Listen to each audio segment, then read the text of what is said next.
अच्छा वसीम साहब, बड़ी दिलचस्प चीज़ है, जैसे अभी सुहेल साहब बयान कर रहे थे कि उन अल्फाज से लगता नहीं कि उनका ये मतलब था हारिस रऊफ साहब का, लेकिन जो क्रिकेट खेली पाकिस्तान टीम ने, जो टेलीविज़न पे नज़र आया है, उसका क्या मतलब लगता था? उस अंदाज से क्या मतलब लगता है? उस अंदाज से क्या मतलब? ये पूछना चाह रहे हैं इमरान साहब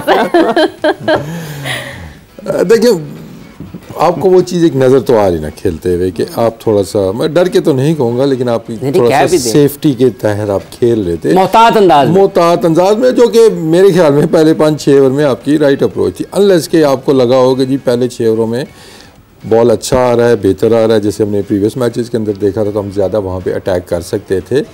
क्योंकि हमारा जो इशू आता है ना, देखें कई दफ़ा हमने बात कर चुके हैं कि इस ग्राउंड के ऊपर अब चौके नहीं लग रहे थे।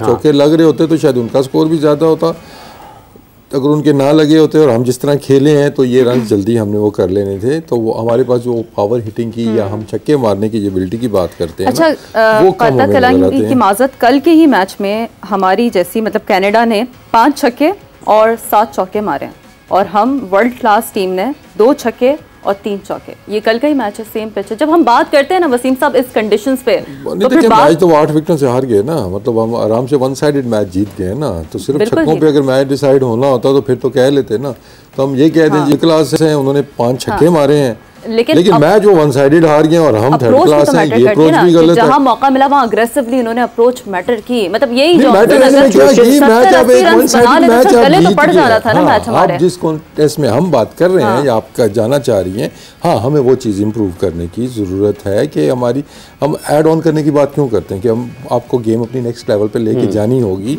कि स्पिनर आया है तो अगर आप उसको 1 छक्का मार सकते हैं, तो अगर आपको उसी जोन के अंदर 2 बॉलें और मिलती हैं, आप 2 छक्के और उसको मारें। आप 1 ओवर में 3 छक्के मारने वाले ऐसे प्लेयर बने। ये नहीं कि आप एक बाउंड्री के लिए खेलें, अगला बॉल आंखें बंद करके, मैं टीवी पे भी देख रहा हूँ, मुझे पता है सिंगल होगा, चाहे वो फुल टॉस मिल जाएगी, चाहे हाफ ट्रैकर मिल जाएगा, सिंगल ही होगा। दैट्स, अब वो एबिलिटी की बात नहीं है, दैट्स अ माइंडसेट। बाउंड्री आ गई है, सिंगल कर लो, नहीं 2 बाउंड्रीज हैं, 2 इकट्ठी बाउंड्री मारे, 3 मिल रही है, 3 मारे, जैसे डेविड वार्नर ने मारी बॉल। हाँ, क्योंकि जब आपको अच्छे बॉल 3 पड़ेंगे तो ऑब्वियसली वो 3 फिर आप अफोर्ड कर सकते हैं। अच्छा खेलना भी, हम क्या करते हैं, प्रेशर ये वाला बिल्ड करते हैं। तो ये गेम हमें नेक्स्ट लेवल पे तो लेके जानी होगी, इस पे तो कोई दो राय नहीं है कि बहुत से प्लेयर्स हमारे कुछ एरियाज इंप्रूव करने हैं, किसी ने इंटेंट इंप्रूव करना है, किसी ने शॉट्स अपनी ज़्यादा इंप्रूव करनी है। तो ये प्रोसेस तो एक नॉन स्टॉप चलता रहता है।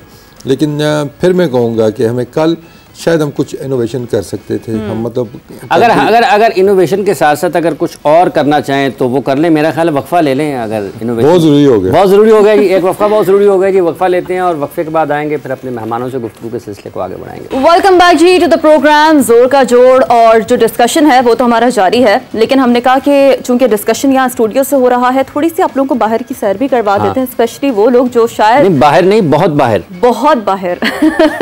दूर नहीं, बहुत दूर। यकीनी तौर पर इसकी कोई दूरस्थ मायने नहीं आपकी टीम को लेकर।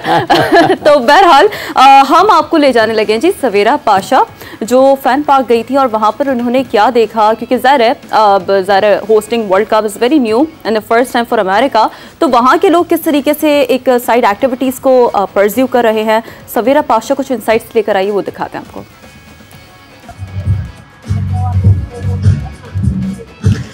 पाकिस्तान टीम में तो हमें ज़्यादा खुशियां नहीं दी हैं इस वर्ल्ड कप में अब तक, मगर यहाँ न्यूयॉर्क में एक मेला सजा हुआ है। जब हम बात करते हैं T20 वर्ल्ड कप की, और T20 वर्ल्ड कप के लिए न्यूयॉर्क में फ्रीडम टावर पे यहाँ पे एक फैन पार्क बना हुआ है, जहाँ लोगों ने मैच भी देखा। जब पाकिस्तान इंडिया का मैच हुआ था तब भी देखा गया यहाँ पे। और यहाँ अलग अलग चीज़ें हैं, ये आप देख सकते हैं कि यहाँ पे फेस पेंटिंग है, बच्चे बड़े यहाँ फेस पेंटिंग करवा सकते हैं। सो सबके लिए कुछ ना कुछ इंटरटेनिंग है। और यहाँ पे काफ़ी बच्चे लाइन में खड़े हुए हैं कि अभी फेस पेंटिंग करवाएंगे। उसके बाद जब हम आगे बढ़ते हैं तो फेस पेंटिंग के बाद यहाँ पे साइन मेकिंग भी है कि यहीं से बनाएं आप अपना प्ले कार्ड, और यहीं से प्ले कार्ड बना के आप स्टेडियम लेकर जा सकते हैं अपने इस प्ले कार्ड को। सो यहाँ पे ये यहाँ पे चार्ट्स है और आप इस पे प्ले कार्ड पे यहाँ पे अपना प्ले कार्ड बनाएं और स्टेडियम में ले जाके जोश और जज्बे से एंजॉय करें। आगे मूव ऑन करते हैं और देखते हैं कि और क्या क्या है यहाँ पे। एक बड़े मजे की चीज मुझे वहाँ पे दिख रही है कि आप यहाँ पे बैटिंग कर सकते हैं, यानी बॉलिंग मशीन टाइप की चीज रखी हुई है कोई, और आप यहाँ पे बैटिंग कर सकते हैं और ट्राई कर सकते हैं। मैं भी ट्राई करूंगी जरा बैटिंग करके कि मैं किस तरह और कितनी अच्छी बैटिंग कर सकती हूँ, या कितनी जैसी भी बैटिंग करूंगी वो आपको जरूर दिखाऊंगी बैटिंग करके। सो पूरा इंतजाम हुआ हुआ है एंटरटेनमेंट का कि सबको पता चले कि यहाँ पे क्योंकि T20 वर्ल्ड कप हो रहा है, क्या है क्रिकेट।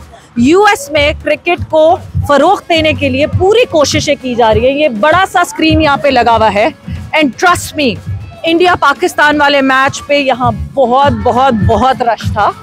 सो ये स्क्रीन यहाँ पे मौजूद है, और अभी भी आपको यहाँ पे इंडिया पाकिस्तान का मैच ही आता हुआ दिख रहा है।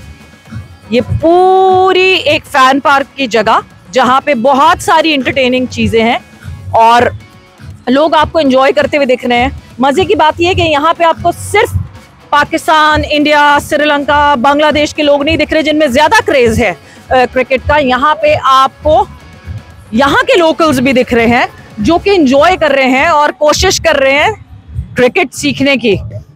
ये मारा इन्होंने जबरदस्त शॉट। ये हमारी बैटिंग प्रैक्टिस हो गई और ये बैटिंग हमने कर ली, एंड काफी अच्छी बैटिंग हो गई। मुझे उम्मीद नहीं थी कि इतनी अच्छी बैटिंग हो जाएगी। मैं ही पाकिस्तान टीम के साथ चली जाती, बट ना thank you, and I hope आप लोगों ने एंजॉय किया होगा। Over to you. Thank you so much, Savera. Definitely, it was very interesting to witness. Drum बज रहा है सुहेल साहब। यार सवेरा की बैटिंग तो दिखाई नहीं आपने। नहीं, उन्होंने कहा कि मैंने अच्छी बड़ी बैटिंग कर ली है। मैंने वो देखनी थी। उस पे कमेंट हो नहीं सकता कि उसको जाना चाहिए या नहीं जाना चाहिए। अब कैसे हम कमेंट करें कि होना चाहिए था कि नहीं।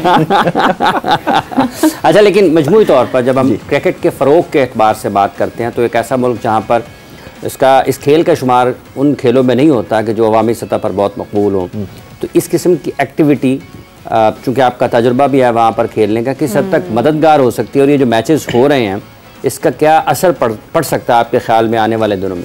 देखिए, नॉर्मली तो जब हम जाते हैं यूएसए में, जो वहाँ के लोकल्स हैं जो यूएसए बॉर्न तो नहीं, जो मतलब आप गोरे जिनको कहें, तो उनको आइडिया नहीं है क्रिकेट का। जब when you talk to them cricket के बारे में तो वो पूछते हैं क्रिकेट क्या है, then you have to tell them कि इट्स सिमिलर टू बेसबॉल। वो जिस तरह उसमें पिचर बॉल फेंकता है तो बैटर ने हिट मारनी होती है। बट आफ्टर दिस एक्सरसाइज, ये पूरा वर्ल्ड कप जो हुआ है हो रहा है, एंड देन इस तरह की एक्टिविटी जो ग्राउंड के बाहर हैं, ये ऑब्वियसली हेल्प करेंगी टू एजुकेट जो वहाँ के लोकल्स हैं कि क्रिकेट क्या है, और आई होप कि इससे क्रिकेट और ज़्यादा ग्रो होगी। अभी करंटली मैंने उस दिन भी बोला था कि जो अभी की उनकी जनरेशन है वो तो शायद नहीं, लेकिन जो अब ब्रिंगिंग जनरेशन जो जिसने अभी जो 8-10 साल के हैं, वो जब इस एक्टिविटी को बच्चे होता हुआ देखेंगे तो उन बच्चों में ज़रूर शौक़ पैदा होगा। अभी स्कूल्स में भी क्रिकेट वो प्रमोट कर रहे हैं, और जब इतने मेगा इवेंट्स होंगे वहाँ पे बच्चे जब देखेंगे तो डेफिनेटली वो इंस्पायर होंगे। 10-15 साल अगर होती रही जो ये बच्चों वाली जनरेशन जब बड़ी होगी तो शायद में आप देखेंगे कि क्रिकेट कोई ना कोई खेलने वाला ज़रूर आएगा। और यूएसए की टीम में होपफुली आने वाले 10-12 सालों में शायद आप लोकल प्लेयर्स भी देखें जो वहाँ के बॉर्न, मतलब जो जिनको हम गोरे बोलते हैं।